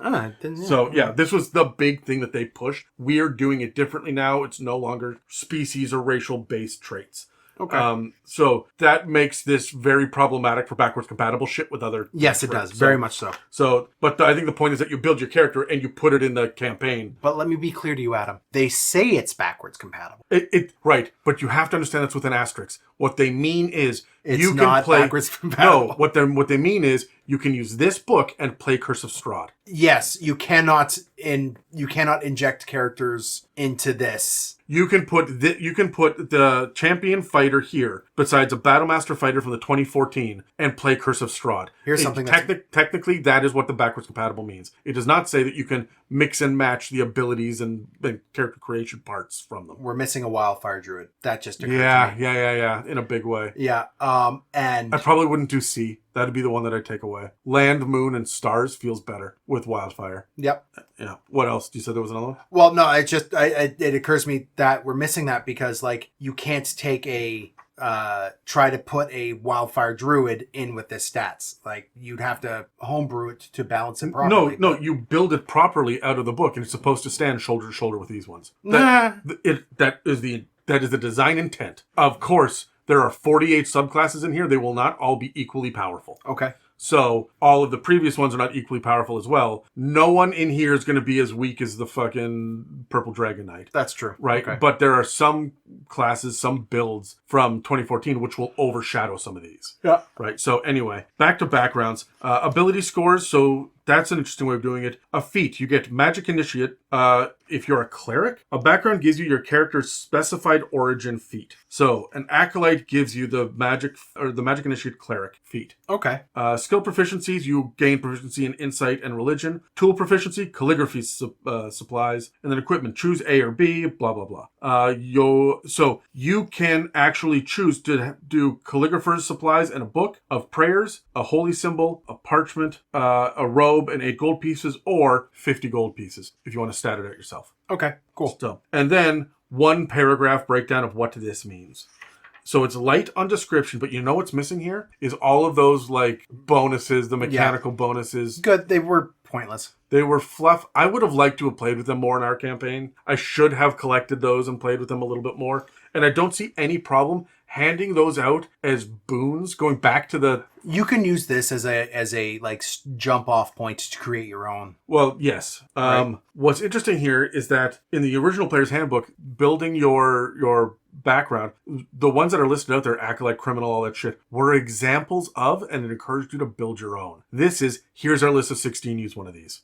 So I fucking love the art. Holy shit, the art in this is fucking amazing. It's what happens when you don't use AI. And they have come right out and said recently, like within the past week, that art and artistry will not be using AI moving forward for Dungeons & Dragons. Hard stop, period. They are using it for game design, rules, checking against each other, and that kind of shit, which still makes me cringe a little bit, but it's 2024. We can't escape it. This is the future. Species descriptions. So you're going to get a description. You get essentially 2/3 of a page and then a splash of art. So... What kind of things are they giving you now? Creature type, size, but it says medium, about 4 to 7 feet tall, or small, about 2 to 4 feet tall. I'm thankful for that. Yeah, speed is 30 feet. Then you have these special traits. And then this includes things like resistances, dark vision, healing hands, light... I'm just reading the ASMR.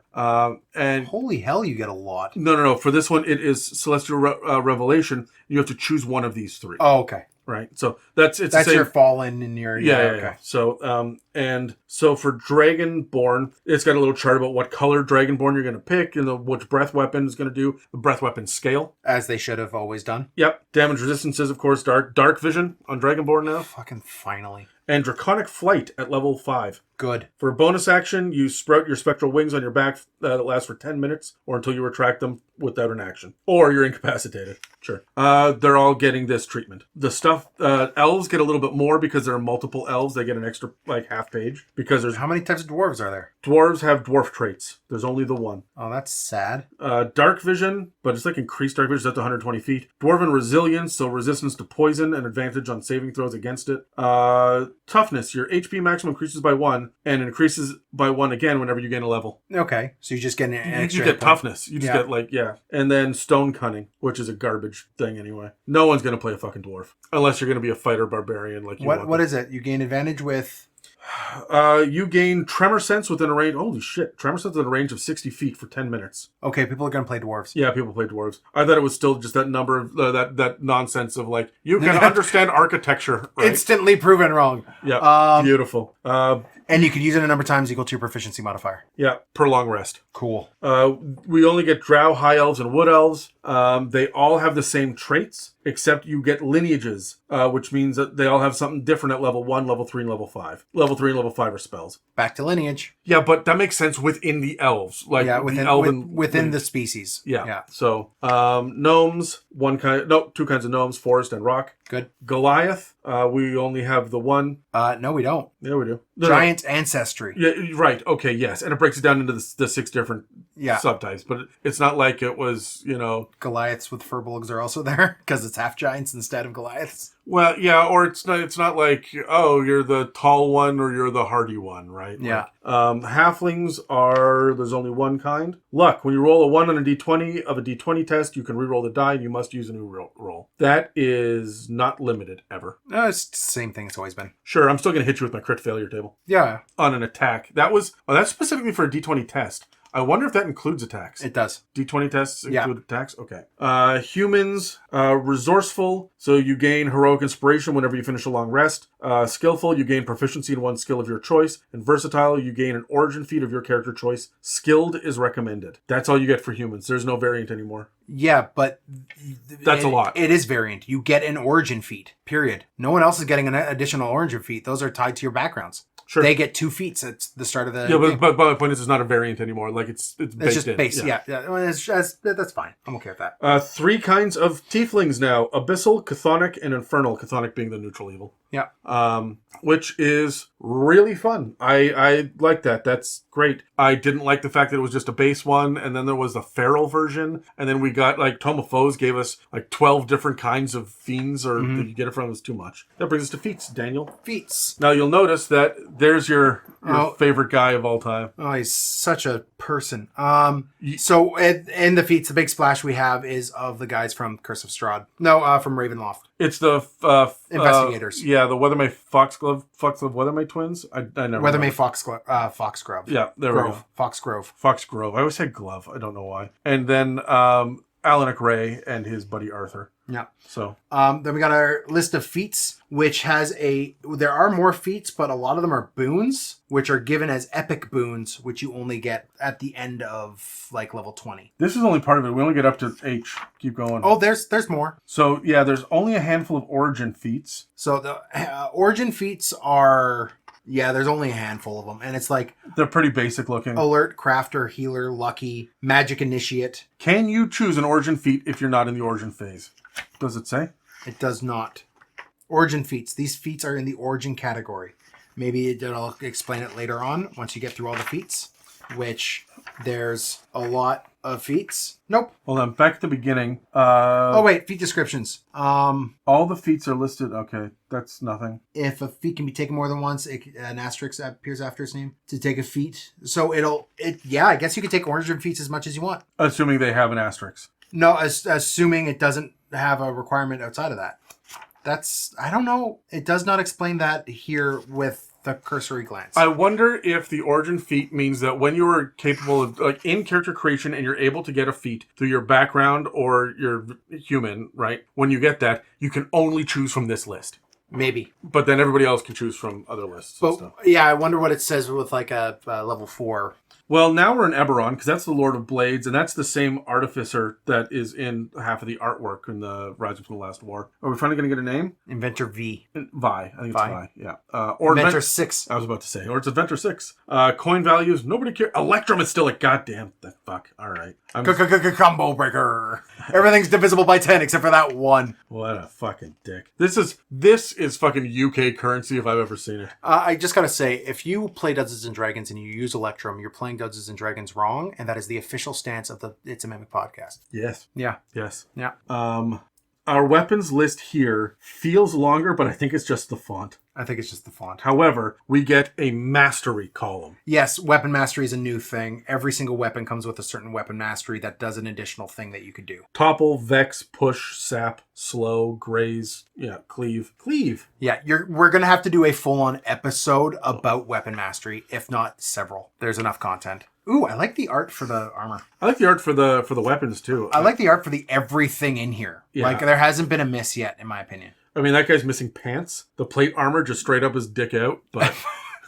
Donald ducking it. I'm sorry. Vagina out as well. Yeah. Genitals out. Genitals out. So... I'm surprised you commented about the genitals and the fact that none of them have heads. I don't care. I'm not looking at your face. Jeez, Adam. What a great list of fucking tools. Ability to use with it. You're right there. Ability to use with it, the weight of it, how to utilize it, and then what you can craft with it. So if you want to create antitoxin, you need the brewer's supplies. It's Cool. all baked in here, and there's a huge fucking list of them. And then it gets into other tools, herbalism kits, gaming sets, poisoners Disguise kits, yeah. Lots of great shit. Adventuring gear. This looks very familiar. I don't see anything that's jumping out at me. The costume is new. The one thing I dislike is how GP is capitalized. Map? Sure, but when I'm looking up, because I do a lot of conversion with Mieka back and forth, when I type in CAD to USD, it's all capitalized. Fair enough. Ammunition is broken down, which is cool. And then descriptions for all the different shit as well. This is great. And I love the fact that they don't have the arcane focus and the druidic focus and all that shit baked into the original. The class, yeah. Or no, not the class, because it used to just be under arcane focus in the list. So it just had like 6 additional lines under there. Oh, yeah. Listing it all out. Now it doesn't. You have to flip to it. That's great. Hey, a picture of a net. Why fucking bother? It might be different. Whoa. Net is listed under gear and not weapons. Good. And yet it says, when you take the attack action, you can replace one of your attacks with throwing a net. So the information's still there. I'm not getting into it, but I wonder how it breaks down. Mounts and cargo, barding, saddles. Oh, lifestyle expenses, travel, food, drink, and lodging. I wonder how much they've expanded. It looks like quite a lot. They've expanded on the like downtime stuff. My God. Larger vehicles. Airship, galley, keelboat, longship, rowboat, sailing ship, warship. Speed, crew, passengers, cargo, AC, hit points, damage threshold. Okay. So that's now officially a part right from the beginning of this. And cost. That's phenomenal. Not enough for me to actually run encounter with it, but it's a good place to start. It's what my players are going to want to know when they're shopping. Hirelings are back. Crafting equipment is back. Attunement is back. Attuning during a short rest. No more than 3 items and how to end it.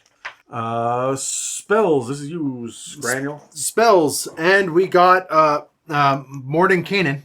Is Bigby there? Yep, there he is. With Morden Kanan, Bigby, and Tasha. No, that's not Tasha. That's Jalarzi. That's Jalarzi, yeah. Because she's got her pseudo-dragon with her. That's how you know. Yeah. I mean, it's probably in the description, too. Yep, there you go. Yep. So Archmage is a Greyhawk. Spells.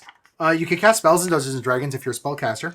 I've always loved the art of the gnome with the dunce cap pointing at the shapes. That's a reused art, but I love it. It's the only piece I've seen. It gets a pass. And I'm okay with it. It's one of my favorite pieces. Yeah. And then you get... Because all of the classes get their spell lists, you dive right into an alphabetical list of what your spells can, like what the spells are.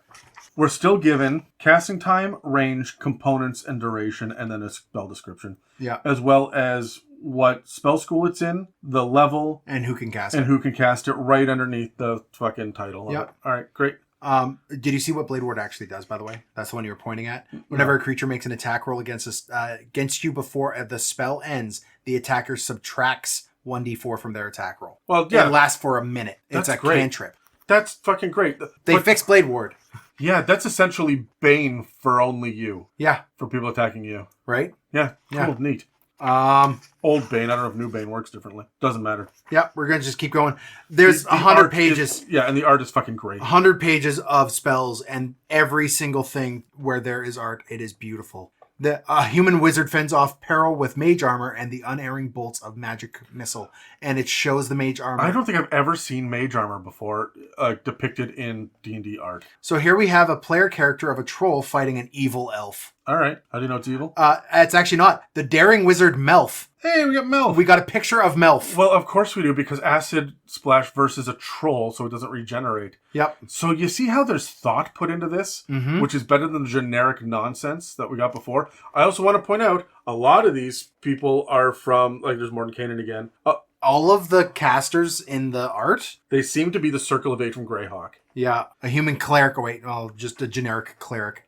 Okay, here's my biggest gripe of art that I've seen pop up. It's been everywhere. Why the fuck does this beholder have a beard? Why not? Not all beholders are Terry. Some of them can grow beards. He won't listen to this. However, this is a Bahir. Look at this beautiful Bahir. Wearing fucking Doctor Strange's cloak. Yep. Well, that's because it's a... rival mages use shape change to transform into a beholder and a Bahir. Beautiful. That's why he has a beard. That's why it has a cloak. Yep, cool. Anyways, art's really, really nice. Oh, that's a recycle bit for the druid. Yes. That's out of Xanathar's. It's a human druid, uses speak with animals. With animals, yeah, there we go. Goliath cleric casts spiritual weapon. Look, they recycled enough 4th edition art into 5th edition that I don't mind the recycling, especially when it matters. And then you get stat blocks for your summon spells. Well, and they've actually included summon spells in the player's handbook, which they didn't do in the previous one. Yeah, and it's construct spirits, draconic spirits, elemental spirits. It was aberrant fey as well. Spirits, aberrant spirits, fiendish spirit, undead spirit. Tasha. There we go. There she is. A Red Wizard of Thay. There they are. On what spell? Tensor's Floating Disc. All right, why not? Sure. Transport to Plants. Gnome Bard casts Vicious Mockery against a very upset-looking kobold whose friends are laughing at him in the background. You'll notice that the kobold is blue. You'll also notice that the tieflings were just a radical splash of different colors. Yeah. That whole argument from early in 5th edition, tieflings can only be red, is gone now. No such thing as a blue tiefling. Well, the internet spoke, and now we have it. So, we have... Appendix A is next with the multiverse. The spells are good. Like, we'll go through them with a fine-tooth comb later because we're already running long on this episode. But, like... Fuck, aren't we ever? Yeah. But it is what it is, man. Like, the spells are great. Art's beautiful. I'm just going to do all the appendices so that we can get through it. So, the multiverse, the art here makes a certain amount of sense. There's no information here about how the fucking astral plane works. Yeah, it is. The astral plane's the big thing in between it all. Yeah, but there's no information about how you can get on your fucking spaceship and just fly to it. I mean, you haven't flipped to where it describes that. Nope, because it goes right into that's it. That's really it. Yep. Astral plane, this endless silvery expanse links the material plane and the outer planes. Whole civilizations have arisen in this glimmering vastness, while others navigate the magical cosmos in spell-jamming vessels. Hard stop end. Hate it.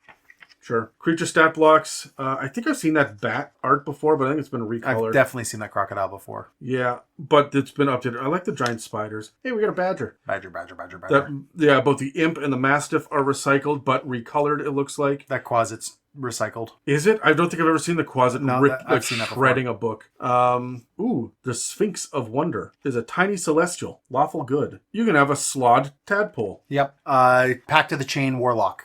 Neat. Sprite. I feel like that really downgrades Sprite from being like civilization to being like, I'm a familiar. Right? So, and then we jump into the rules glossary. Which we've already covered briefly. For Appendix C. And then that brings us, I believe, to our index. Which is, how's it organized? Alphabetical? Alphabetical. Okay. It kind of fucking needs to be. And then we get the same page that we had, the not Silver black, Dragon. The Silver Dragon page. So, let's roll dice. Daniel.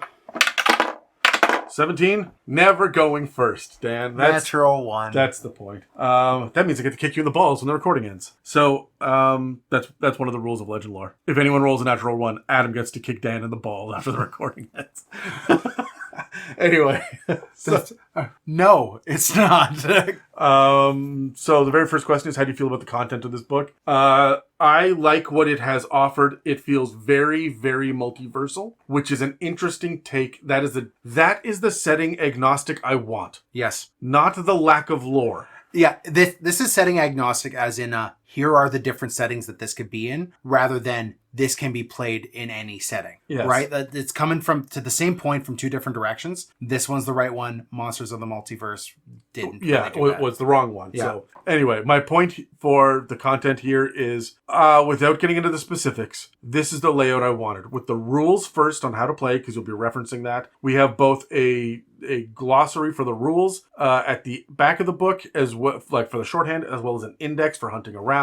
This is an easy to use, well laid out. The format is the same for every one of the subclasses. The format is the same for every one of the backgrounds. The format is the same for the spells. When you flip to different parts in this book, you know what chapter you're in by looking at it. Just by glancing at the page. The same cannot be said for the 2014 book. No. So, multi-classing, getting added in, cool, no problem. Feats are a thing, part of the build now, cool, no problem. Like, they've made some very fundamental changes. I don't know enough of the changes to be able to understand how they balance together yet. This is going to take a couple of months of study for me. Yeah, fair enough. To truly comment on the content within it, but the layout, the presentation, and what they've decided to include in the book seems to be fucking great. This, I believe, is the best player's handbook I think I've seen in Dungeons & Dragons.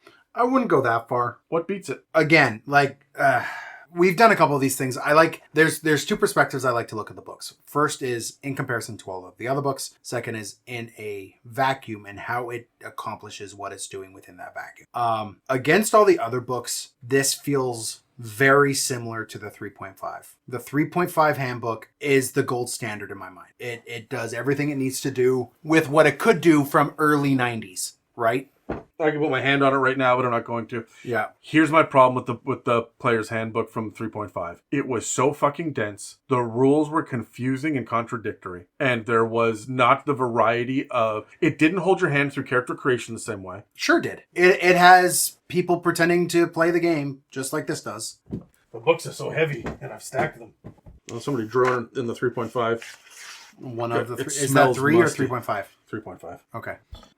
Look at the font size in this. This is so fucking dense. Yes. This is far more dense than this book is, but that is a matter of system over like what the book is trying to accomplish, right? Like the system got reworked for this book, but the font size is so much bigger, right? Like there are more pages. There's more spells in the 3.5. There are more options, and yet there's less character creation because you just get barbarian. Prestige classes come later. Yeah, right. So and 3.5 was also the generation where you didn't necessarily get something every level. Yeah. Right? There were times where you had to level twice before you got a thing. So like for what they set out to do, I compare this book against 3.5. And it's hard for me to determine which one was a better player's handbook for its system. I will say this. Combat, adventuring, and magic coming late in the game. The fact that it's earlier in this book and teaches you how to do this shit early is an inspired new piece of layout. Sure. I think that the new player's handbook is more user-friendly than 3.5.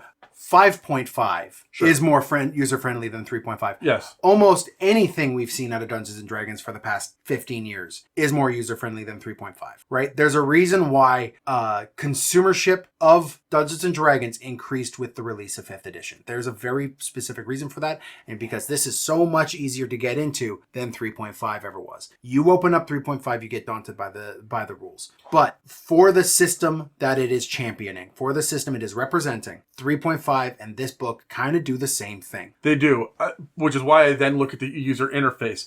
5.5 is so much better at that. It's in every page is inviting you into play. Yeah. That is not said for the player's handbook 3.5. No. And the player's handbook in 3.5, the art has always been sepia tone. Yeah, it's nonsense. So like it's okay, so compare it to 5th edition. Compare 3.5 to 5th? No, 5.5. Oh, compare 5.5 to 5th. Yeah, heads and shoulders above the book. Yeah. I love the 5th edition book, but they've clearly listened and learned from their mistakes for this one. Yeah. Which is a hard thing for me to say because you want to know I'm something? a grouch.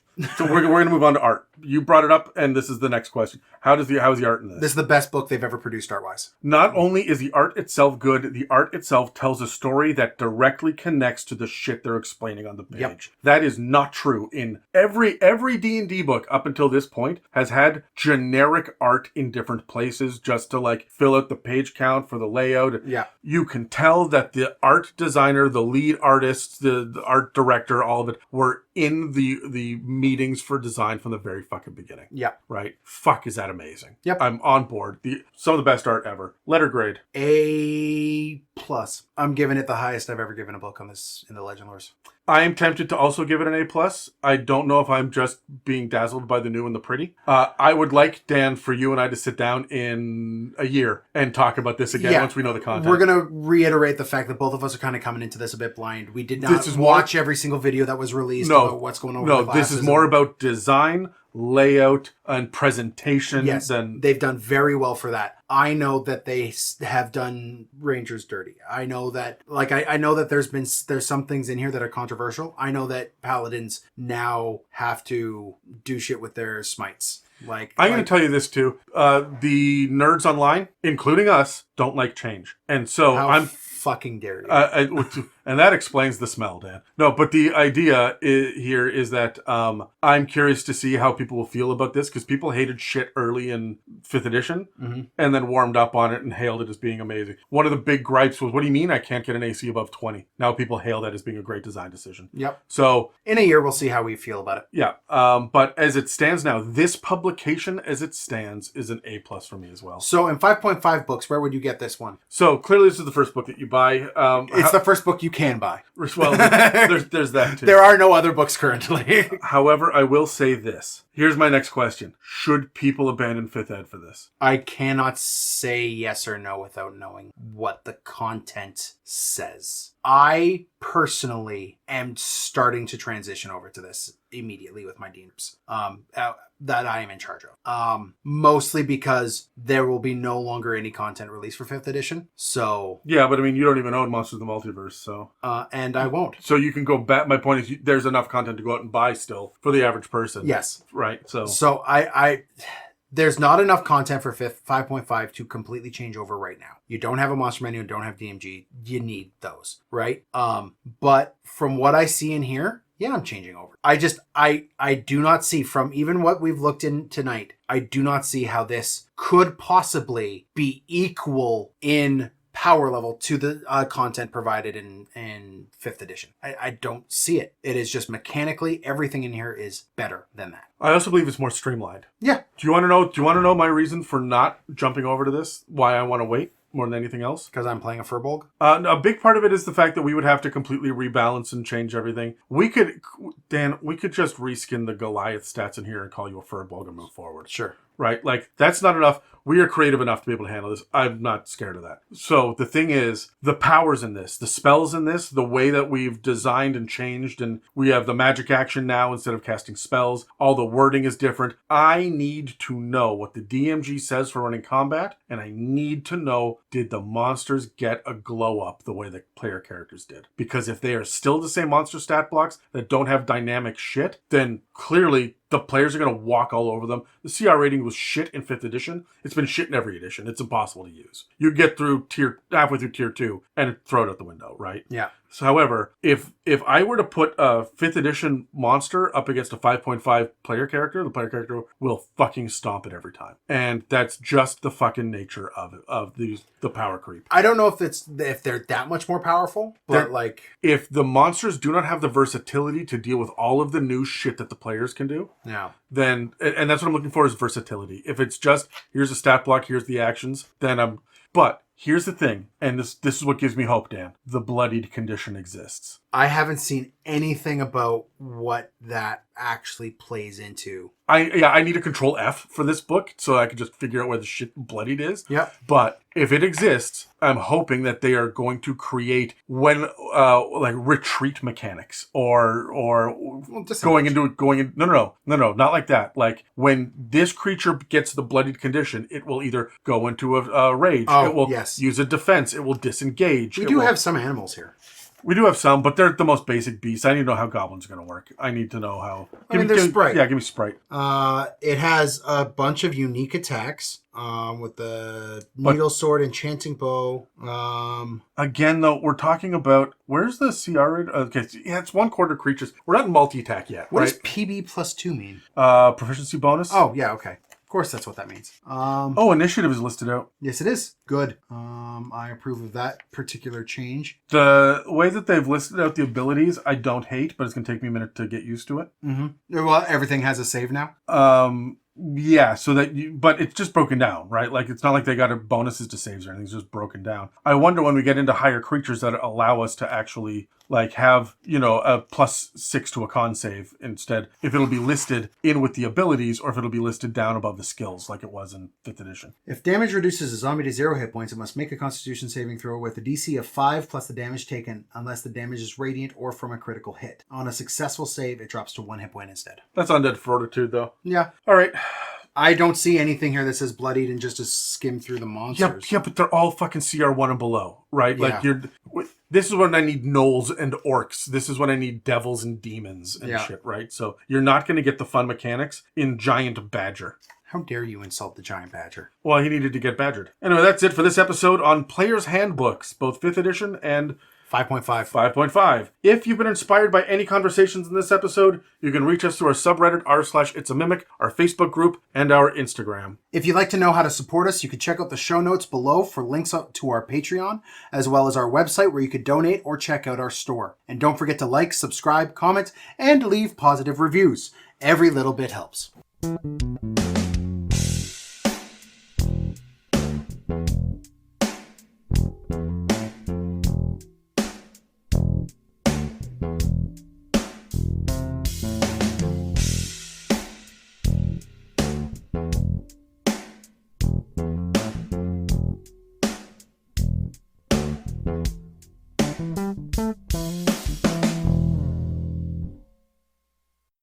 genitals out.